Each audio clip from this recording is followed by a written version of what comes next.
Don't worry, I'm going to keep this quick. But Black America, you owe me an apology. And I want my apology.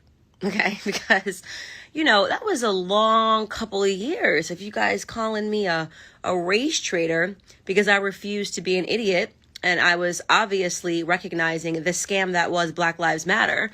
I was obviously able to discern that they were using the faces of dead Black people to get you guys to run around, act like fools, get your sons and daughters arrested in protests, wearing signs, painting streets, BLM, BLM, not realizing this is free marketing. This is how marketing works in business. Everybody ran around to be a billboard for Black Lives Matter. They got white people, you owe me an apology too, white liberals running around with their guilt, opening their wallets, bending down to Black Lives Matter, and nobody asked the question about where all the money was going. If you guys did not recognize that it was a corporate scam, how do you think they got the NBA on board so quickly, the NFL on board so quickly? How do you think they managed to transform America so quickly with politicians demanding that there was Black Lives Matter squares and Black Lives Matter signs? I mean, you were looking at a business that was being built very quickly around a suspicious time, election time, when the riots seemed to keep happening. Black Lives Matter. They were telling you COVID didn't matter. Protesting was more important. Anybody with common sense knew that this was a money laundering operation. Anybody with common sense knew that Black Lives Matter was raising money for something other than Black people. You're looking around, there was no headquarters. There was no intent to say they were going to build a school, that they were going to give out scholarships to Black people. There was nothing that was done other than demanding your allegiance. And some of you guys, a lot of you guys got on board and got angry at Candace Owens and other people too, who were telling you that this was a scam. You called me so many racist names and said that I betrayed my race, when in reality, you were betraying your intelligence. You were too emotional to see what was obvious and right in front of you. So now the narrative's cracking. Patrice Cullors got $3 million in homes separately. These other three people, they bought as just now a $6 million house. That's $9 million. There was some house that was announced in Canada that she bought for her girlfriend. Okay, that's totaling around, let's call that $12 million. Here's the best part. You're not done finding out. This is nothing, okay? Black Lives Matter announced that they raised over $90 million, okay? They were funded, they were bussed. All of this stuff was paid for by white Democratic operatives, right? Where's the rest of the money? They're getting you focused to look at the three Black people, but those people were at the bottom of the organization, okay?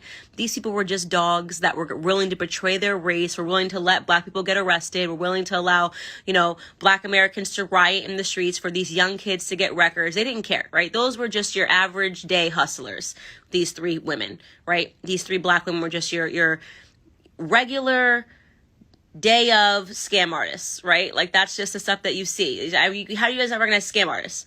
They're at the bottom. Who's at the top? That's the question you should be asking yourself. It's not going to be a Black person. It's going to be white people, right? Because it's only white people. It could only be a white person that is sitting at the top when you looked at who was pouring cash initially into Black Lives Matter, right? I kept telling you it was using Black faces as a front, and they were raising a bunch of money. It's going to be a white person, right? They said they raised over $90 million. So far, we've accounted about 10, 11, maybe $12 million that has been scammed from you guys. Where's the rest of the money? Okay? Ask yourself that question. Maybe it's time to look into all of the charities that said that they were backing Black Lives Matter when they were lying, saying that they were 501c3. They were never a charity. Black Lives Matter Global Network was never a charity. But you had, what was it called? Thousand Currents, which had some old school Clinton operatives that were running it. And I was telling you guys that this was a scam and that it was political and that nobody that was sitting on a stage screaming about Black lives cared about Black lives whatsoever. Now, you attacked me. I want my apology. That's all I'm saying. That's all I'm going to say here is you owe me an apology. And I'm going to get it. And by the way, I'm going to forgive you because I'm a good person, right? I'm a good person. You guys, oh, Candace, I don't like the way you say it. Even if you're saying the truth, I don't like the way you say it. Well, do you like the way you got scammed? Did you like the way you got scammed? Was that better to hear the lie that made you feel better? Did you like the scam? You got hustled. Admit it. You didn't know what you were talking about. You didn't understand the game of politics, and you got hustled. All of you. Maybe it's time now to check all of those celebrities, those, oh, I'm with black people celebrities, oh, I'm with them, oh, so I'm going to tell them that I support Black Lives Matter. Maybe it's time to go to them and ask them why they refused to air the truth, because they knew, okay? These people were in my DMs. All your favorite rappers, basketball players were in my DMs saying, yeah, we know that something's weird here, but if I say anything, I'll get attacked. All of this crap. They didn't have the nerve to tell you what they knew was painfully true. Maybe it's time to check your idols now, right? All of those hip hop artists and rappers and the people that you listen to who told you to follow this scam to the end. Maybe it's time to check yourself and realize that you're following a bunch of people who lie to you all the time. Your life is not getting any better because you're following lies. Maybe it's time to stop attacking black conservatives who have been trying to inform you on this. There might be something that we know. I wrote a whole chapter on the scam that is Black Lives Matter in my book. But I'm a race trader, right? I'm a race trader. Okay, well, this race trader wants her apology. So drop it in the comments. I'm going to forgive you. I'm a good person. I'm a Christian woman. I'm going to forgive you, but I want my apology. Thank you, Black America. Okay, so this is insane. In real time right now, I am watching Patrisse Cullors do a live claiming that I went to her property and demanded to speak to her. And she's, I only way I can describe it is she sounds like she's really scared. We're working on a documentary talking about all of the funding pertaining to Black Lives Matter. Obviously, we know that Patrisse and a lot of the founders purchased $1 million homes in white neighborhoods. They also purchased a Black Lives Matter property. So we went to the property and asked if there was anyone that we could speak to, very politely, by the way. We've got cameras in tow, so there's no way she can, it's all on camera. And we just said, is there anyone we can speak to? Nobody asked us to leave. The person went inside. It was just a white man that we saw outside that was providing security, which is super interesting because obviously Patrisse here is anti-police. And so she's, oh my God, I think she's crying on this live, pretending that she was harassed. We, like I said, very politely to the guy, is there anyone we can speak to? My name's Candace Owens. We never went over the gate. It was just me ringing the doorbell, trying to speak to someone. He said absolutely nothing. He started just recording us. And we said, okay, if there's no one we can speak to, we're going to leave. Patrisse is pretending to be scared because she knows that this Black Lives Matter lie is falling apart.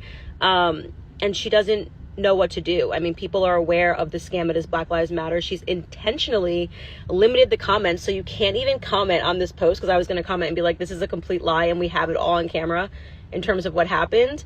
So what you are seeing right now is the face of a woman who is pretending she's afraid of right-wing pundits, when in reality, she's being exposed as a fraud who took millions, used the faces of black people, took millions of dollars to fund herself, to fund her lifestyle, to fund her girlfriend, and to buy $1 million mansions in neighborhoods where no black people live. So Patrisse, this footage that this story that we're covering is a significant one. I have always been interested in the fraud that is Black Lives Matter, your fake tears, your crocodile tears about someone politely ringing your gate and speaking to your white security guard and asking if there was anyone that I could talk to because I was covering the story.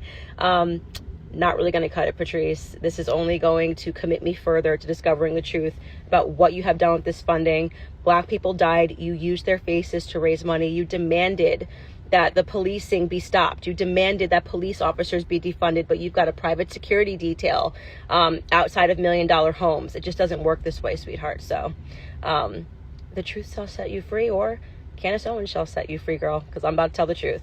All right, we're still filming. Bye. Okay, Instagram, I wanted to do this video and to comment on this back-forth exchange that's happening publicly between Kim and Kanye. Not because I'm interested in celebrity feuds or divorces, but because I think this is actually a topic that's really important for all parents to be discussing as we kind of get into this new age of digital media and social media and children having access to things that we didn't have access to when we were kids. I'm 32 years old. We did not have access to TikTok and Twitter and Facebook and any other social media app when I was young. And this is a very important topic. So to give you guys a background, if you're not following it, Kanye has been very, very vocal for a long time, before the divorce, about wanting his kids to be kids when they grow up, meaning he was very against North, his daughter. She's 8 years old, and even in years prior, she was wearing makeup and wearing lipstick, and he was very against that. He's been vocal about the fact that he doesn't want his child on social media. So this is not a new thing that's happening because they're getting divorced. It's just coming to a head because they're getting divorced. And Kim obviously has a different perspective on it because she was okay with her wearing makeup, and she's okay with her daughter having social media. Kim's daughter is North. We know of North, and we know all of their kids because they have been on, reality TV their entire lives. And North is, for the record, 8 years old. So this is something that parents all around the world should be aware of. It is not an assumption. It is a reality. Brigham Young University actually did a study last year to show that children that are introduced to social media have a propensity, higher rates of suicide and a propensity toward suicide. Adults included. Obviously, we understand that social media has depressive effects, and it's basically allowing you a window to look into the lives of people and to have this perception that their life is better than yours. So it's basically you just stacking up and going, oh, I wish I had that life. Oh, I wish I had that life. I wish I had that husband, that body, that face. And it causes depression. And if you're an adult, you might be able to deal with that depression. But for young kids, it's a lot. I don't know why it took a study confirming it from Brigham University to confirm that social media is harmful for children, when really this is common sense. We're seeing things that we've never seen before. We're seeing people that are 12 and 13 wanting to get their lips injected, to want to get boobs, to want to get butt implants, to want to do all of these things extraordinarily, especially for children. And when I look at these people that are so young and they're getting these implants, I'm thinking to myself, when I was this age, I wasn't even thinking about how I looked. 8 years old before I even had braces. To put that into perspective, we're talking about third graders. This is not, you're not even interested in guys. You really just want to color with your friends. I think I was in Spice World at that time, listening to Spice Girls, wanting to dance with friends and have sleepovers. So we're not talking about someone that's even on the brink of maturity. We're talking about an extremely young child who's extremely vulnerable, who should not have access to the internet and have 5 million followers as she has, which is already, to me, something that is harmful. Why are there 5 million people in the world that want to follow the every action of my child? I choose not to put my kid on the internet at all, because I want my child to be able to have that choice, and I want my child to also be able to make that choice when their brain is developed. Something that's extremely problematic here, and why I wanted to speak out, is because Kim's response to this, obviously Kanye posted this publicly, and he has made several pleas about just keeping his kids off social media. And I'm not claiming to know the ins and the outs of their relationship, but something that was extremely problematic is that Kim in her response writes that he's controlling. This is him being controlling and obsessive, and sort of all of these buzzwords that women use when they want to make themselves look like they're being victimized by a man. And she specifically says that, North needs this as a creative outlet, and kind of suggests that, the divorce has already been traumatic enough for them. And, giving this child TikTok, somehow helps to alleviate some of the traumas that they may be experiencing. That is a completely unacceptable excuse. Your child does not need social media to deal with any traumas. You have a child that's stuck between two billionaires. Tons of people have gone through divorces, come from divorced families. I'm one of them. This is not something that is necessary to heal from a divorce whatsoever. In fact, I would almost argue the exact opposite. And it's super unfair because in this particular regard, actually, Kanye is doing the right thing. He's protecting his child from the public. I think part of this is that obviously Kim is Kim Kardashian, so she's lived her entire life publicly.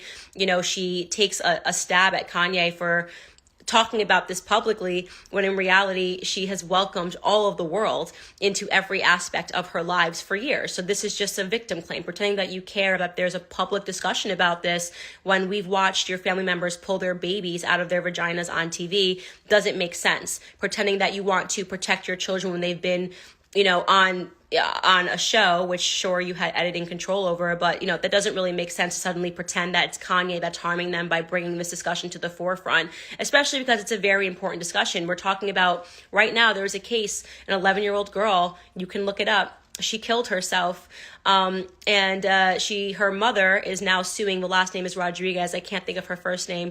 Her mother is now suing Facebook and Snapchat, saying that they know how harmful that this, that the effects of and the addiction that comes from their comes from their products is, and yet they allow children access to it. And so this mother is currently engaged in a lawsuit with both Snapchat and Facebook. My personal opinion, it's the mom's fault, and you have decided to give your child this weapon. You know what this weapon is. You're shocked when your kid becomes addicted to this and becomes depressive.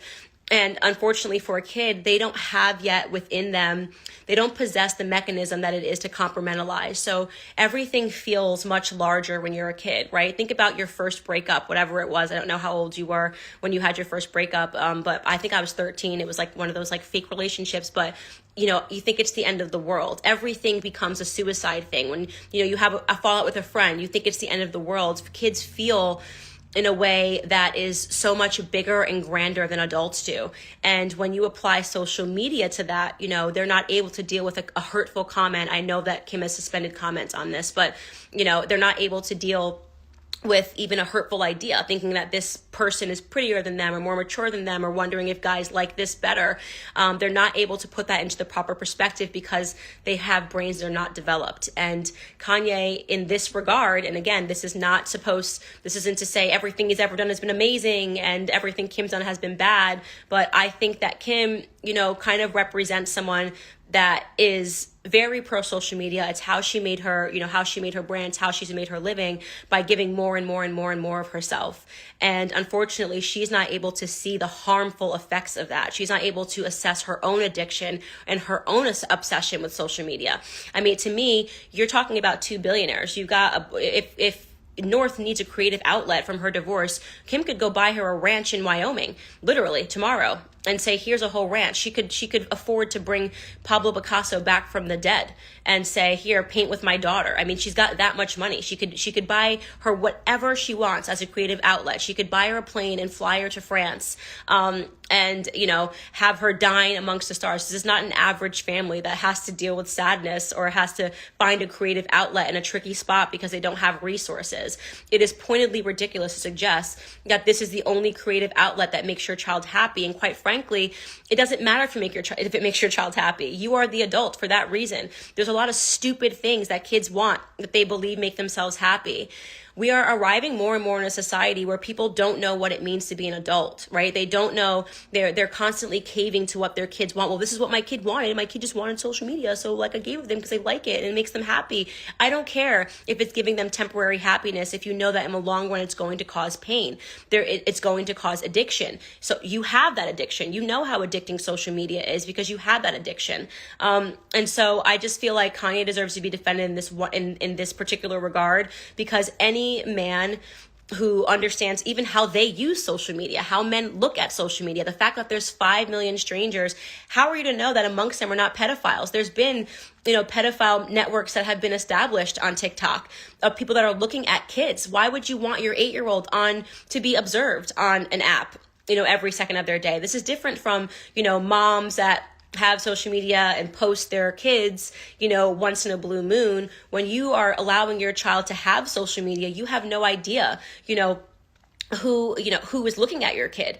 And that is remarkably unfair to then castigate your significant other or former significant other and pretend that this is an obsession. It should be an obsession. Protecting your children and protecting our children should be an obsession. So if Kanye is obsessed with getting your daughter off social media, then may I suggest that you develop that obsession? May I suggest that you develop wanting to protect your child from the world, wanting your kid to grow up, wanting your kid to be a normal third grader who wants to plan sleepovers with her girlfriends, who wants to, do an art project. I think for me, I was wanting to do gymnastics and jumping around. There are other creative outlets. And if you are a parent and you really care about your child, no matter what your child is going through, you would want to protect them from the net. You would 100%. So we're speaking to a larger problem right now. And I think this is, as I said, I don't think the Kardashians are aware of their own addiction and obsession with social media. So they would not recognize those symptoms in someone else. They don't see any harm in it because they've made a living. And again, that's not to take a shot at Kim. I've met her. She's very kind and she's very nice. But, social media is her life. That's the point. She's a nice person, but social media is her life, and she's not seeing clear on this. So just standing up for dads that kind of get caught, I just don't like the idea of the victim mentality of a woman saying, oh, he's obsessed and he's controlling. And, you know, sure, he may be obsessive and controlling about different aspects, but on this particular one, Kanye West is 100% right and Kim is in the wrong. Get that child off social media. She's a child. She's 8 years old. You know that it leads to an increase in suicide rates amongst kids. These are devastating effects. There are multiple stories out there of parents saying, shoulda, woulda, coulda. I wish I did not allow my 8-year-old to develop this addiction. You know, don't be that parent that finds out too late, because you don't know. Kim, there was no social media when you were a kid. You were allowed to be a kid. You were allowed to be grubby. You were allowed to have braces. You were allowed to look weird and not develop that sense of like being self-conscious about yourself, because you're suddenly able to see all of these other kids and see what they look like. You don't know that. So right now what you're doing is you're experimenting with North. You're experimenting with her. You're experimenting with her psychology. You're experimenting and assuming that it's going to be okay. I wouldn't let my child be the test dummy for social media in this age, and I don't think she should either. So just throwing a little support toward Kanye. Thanks, guys, for watching.